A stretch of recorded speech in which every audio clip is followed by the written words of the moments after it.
hi friends देखो ये हूँ आम चूड़ा भाजवाई आम ये तेल गरम कर नहीं जाइए सुखिला लंका आम रखि गोटे चामच जीरा जीरा भल भाव आम भृषंग पत्र को आड करदे भृषंग पत्र भल भाव भाजी गला आम ए कि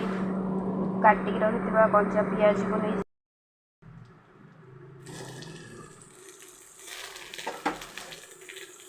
भल भाव एमती भाजीदेवा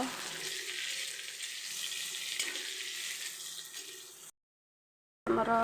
ये पियाज आ भृषंग पत्र ये भाजी हो गला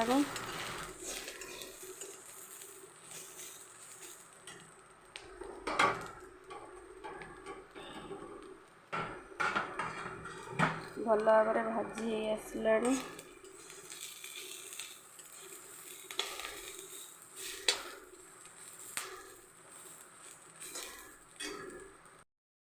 एबे किंतु पियाज पूरा सेतबेले टिके कंचा थिला एबे देखो पूरा भल भाव भाजी हो जाइए सुखिला चूड़ा को एथिरे ऐड कर देबा नहीं जाइए 500 ग्राम रो चूड़ा एथिरे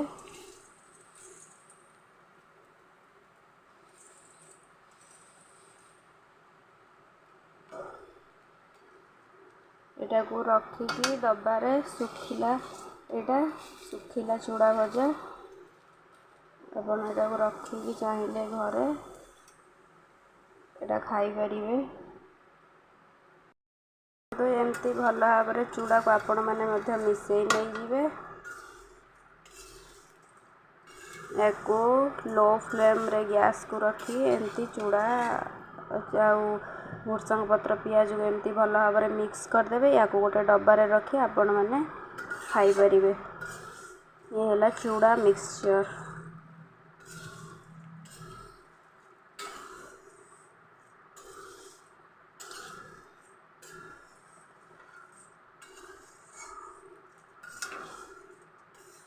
संध्या जिते घरे बसी से समय या खाई परिबा एथिरे भी तेल नाही तेल कि कौन मसला एथिरे किछि भी पड़ीनी प्योर भेज एटा घर चूड़ा भजा पूरा बहुत भल देहपाई एटा खाइबा आमको देखो चूड़ा मोर भल भाव पूरा भाजी ही आसला एबे आम या गैस को आम ऑफ करदेबा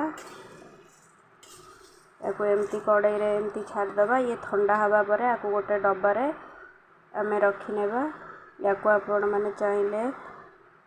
रखिकी घरे 2-3 दिन पर्यंत आपण खाई परिबा या